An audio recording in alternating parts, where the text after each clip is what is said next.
I pretended to be asleep, enduring the endless shuffling through the bedroom, the rustle of clothes in the hallway, the clatter of cups in the kitchen. They tried to speak quietly, and when they left, they closed the door almost soundlessly. Just the click of the lock. I opened my eyes. 2 days. The apartment would be mine alone for 2 whole days. Yesterday, from a bus window, I'd spotted a heavy-set man in a checkered suit waddling down the sidewalk like a penguin. That's him, I thought. Found him. I finally knew what my Professor Clinkus should be like.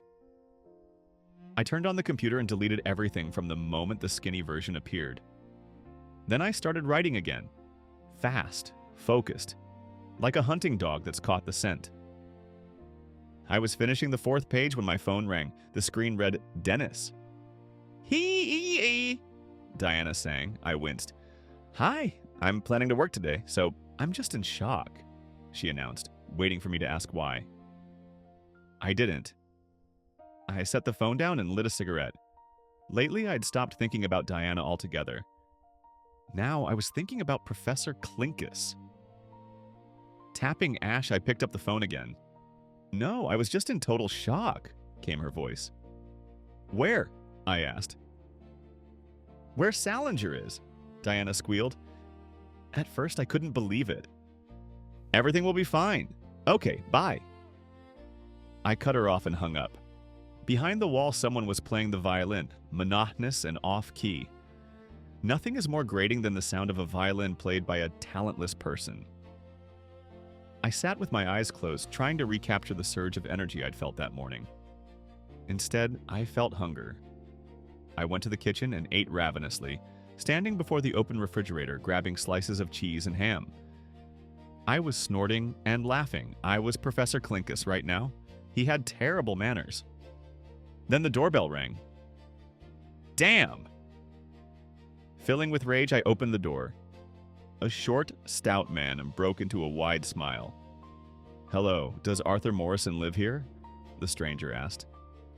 That's my son, I mumbled, trying to finish chewing. Wonderful. My name is Gerald Patterson. I'm a speech therapist. I'll be working with Arthur. And you're Alexander? Delighted. The man chattered. I suddenly remembered. Laura had said she'd found a new speech therapist for Sammy.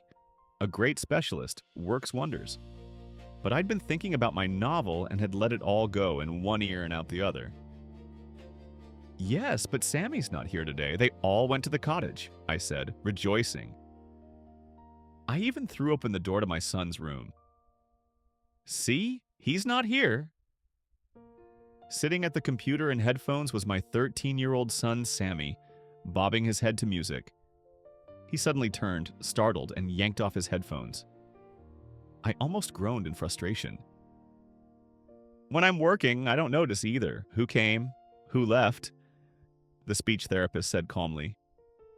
You look very pale, Alexander. Not feeling well? I'm fine, I said, forcing a smile. Didn't sleep well. Please come in. I'll go work. Just don't overdo it, Gerald replied cheerfully. It's very dangerous. The best rest is switching to a different activity. By the way, have you read the rules yet? I'd love to hear your opinion. You're a writer, I understand. Such remarkable things people say about these rules. What rules? I asked. The full name is quite long. Rules for the Formation of Global Information. Space to prevent contamination and overload. Something like that. There's an opinion that it's a message to writers from the universal mind. You should read it yourself. I have the link. He handed me a slip of paper with a website address. So you read these rules from the universal mind on the internet? I asked. Sounds like he's lost his mind, I thought. You should really visit the site, he muttered, blushing. Our eyes met for a moment. He'd guessed what I was thinking. I will, I said casually. I sat in the bedroom by the open window, smoking. Unpleasant guy, this speech therapist. And what terrible timing. I'd finally decided to write a novel over a year ago. I smirked, remembering how Gerald had called me a writer. Wishful thinking. At 46, I realized that writing was my calling. The discovery had turned my life upside down. Sometimes I believed I had literary talent, sometimes I didn't. I placed great hopes on each day of solitude. When I was alone behind a locked door, I became different. Everything came easier. I felt strong, smart, charismatic. I don't remember when I fell in love with her. I was 13. She was my classmate, a straight A student, quiet girl with sad gray eyes and soft blonde hair, braided into 2 loose braids. Her name was Ada. When someone needed to write on the board, they called on her. She had beautiful handwriting, and then I could look at her as much as I wanted. Once, a week before summer vacation, I had to recite a poem on stage. I discovered I'd left the text in my desk. I rushed to the classroom. Miss Henderson was already locking it. She grumbled but let me in, thrust the key into my hand and ran to the auditorium. And I found myself in my classroom completely alone for the first time. I got the forgotten poem, but I couldn't leave. I locked the door and sat at Ada's desk, next to her backpack. The magic of the empty space enchanted me. I suddenly became different. Strong, smart, charismatic. I sat there smiling with happiness. Then I went back to my desk, tore a sheet of graph paper from my notebook, and wrote just one line. "A DA, I love you!"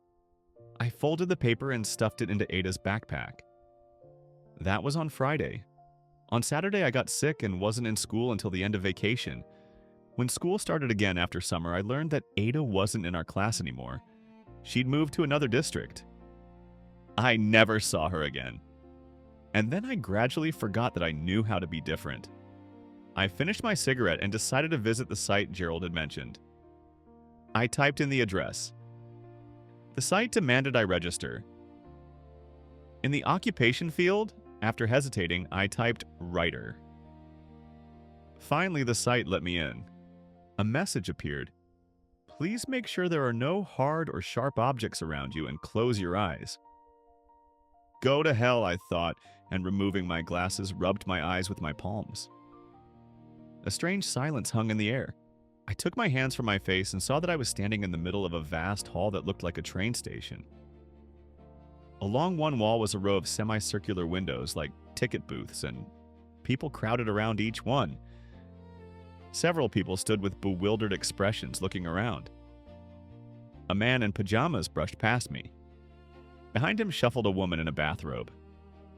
Wondering what this could all mean, I moved forward. I thought, I'm just imagining a scene for my novel. This will stop soon. I reached one of the windows, starting to worry that my imagination had seized me too powerfully. I bent down and ran my finger across the marble floor. Then I looked at the high ceiling. The bright light made me squint, and I understood I wasn't imagining this hall, I was in it. Nearby, a tall man was arguing at a window. "I've published 17 novels," he shouted. "Your novels aren't in the library," a nasal female voice answered. "Nothing from you at all." I was stunned. Could this be that popular writer whose books were stacked in every bookstore? "Don't you understand? Not everything written can be added to our library," the voice said. "Read the rules." A short man with a wooden box suddenly swung it and smacked the tall man on the head. They both crashed to the floor. I found myself in front of an unblocked window. A dark-haired woman with regal bearing stared at me. "Name?" she said. I gave it. "Morrison, A.A.?" "Yes." "Any pseudonyms?" "No." "Your books are in room 15 to 25. That's where Salinger is. Will you be viewing them?" She droned. "What books?" I asked in surprise. My heart started pounding. "I haven't published anything?" "We have 8 of your books in the library." The two men got up and began pushing me away from the window. "Can I see those books?" I shouted. "I'll print this out for you now," the woman said. I grabbed the slip of paper. Writer, Morrison A.A. Books deposited, 8 items location. Floor 15, room 25. Visit time, 30 minutes. Suddenly, someone called my name. Diana rushed toward me and threw her arms around my neck.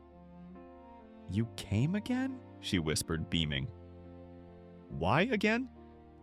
You said this morning you'd already been here.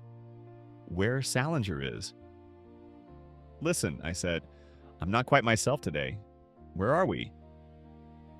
You have 8 books. Let's go. She snatched the slip from my hand and led me through the hall, up elevators, down corridors. We stopped before door 25. Here are the books you'll write, she said. Go, I'll wait. Oh, you don't have your glasses. Take these. Diana removed her gaudy glasses with pink frames and pressed them into my hand. I entered a dim room. A gray-bearded old man in a linen robe appeared. Over there, on the 3rd shelf is your box, he said. You have half an hour. I put on Diana's glasses and found a box labeled Morrison AA. Inside were 8 books, each bearing my name with a publication year. The earliest was 2018. 8 years from now? I opened a book and began reading. The style was light, simple, slightly ironic. But this clearly wasn't the novel I was writing now. Nor was it in any of the other volumes. My, look how much you've done, said an elderly woman nearby. 8 books. I only have one little story here. I can't find my novel, I blurted out. Must have been bad. They didn't take it, she said. Why pollute the information space? I flipped to the last page of the 8th volume, and suddenly I felt like I'd been struck by lightning. Printed in bold, Morrison, Arthur Alexander, complete works in 8 volumes. Time to go, said the old man, appearing before me. He took the book and put it back. As he did, I noticed another box next to it. Morrison, AA Senior. Sammy and I like Dumas, Pear, and Fiss. Wait, this is a mistake. I didn't write this, I shouted. Here is my novel. It's too late, the old man answered gently. Go in peace. I was lying on my back on the carpet in my bedroom. Someone had put a pillow under my head. Obviously Sammy. I shook my head, but then glasses fell onto the carpet. Diana's gaudy, pink-framed glasses. On the monitor glowed, "Thank you for visiting our library." I sat there, numb. Then I rushed to the computer. The hall had filled with people. Miss, look! Morrison, A. Senior, I shouted. This time they gave me only 10 minutes. I reached room 25-15. Diana waited by the door. You came again, she said happily. The old man accepted my paper. I grabbed the box with my name. It was light. Your co-authors didn't come with you? He asked. I don't have co-authors, I answered. I write alone. Oh, yes, you do. You have 2 co-authors, he said reproachfully. I opened the box. There wasn't a single book in it, just 2 scraps of paper lying at the bottom. The old man spread his hands. You don't have any books with us. They only took what you wrote with co-authors. I picked up one of the scraps, graph paper torn from a school notebook. One line, a DA, I love you. The empty classroom, her desk, me with an idiotic smile enchanted by the magic of that moment.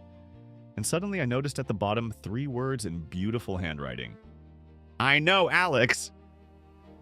You have 2 minutes left, came the old man's voice. I grabbed the other slip, a drawing of a rabbit. Beneath it, Rabbit, and next to it in even letters, Rabbit Sammy. The old man took both slips and tossed them into the black box. Got 300.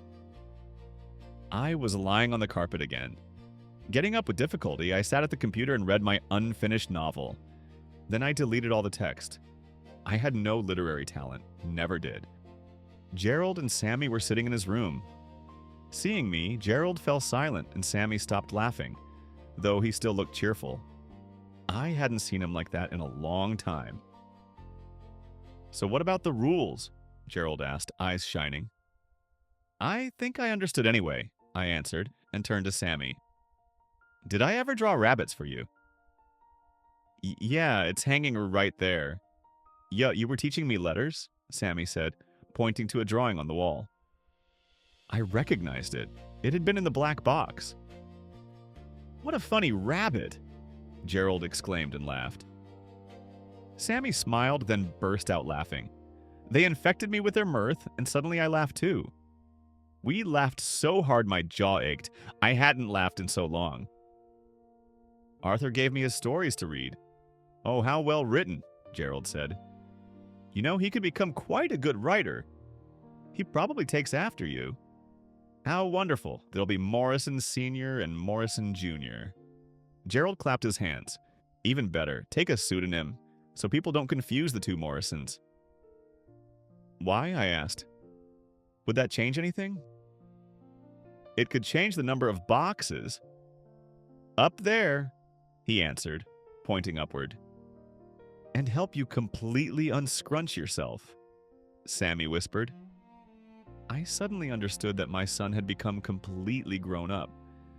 It felt strange and joyful to realize I had gained someone I could talk to as an equal. You're going to the cottage today, right? I asked. When? Soon, Sammy answered. I'll go with you and bring your stories. We'll discuss them. And we'll come up with a pseudonym for you, Sammy smiled.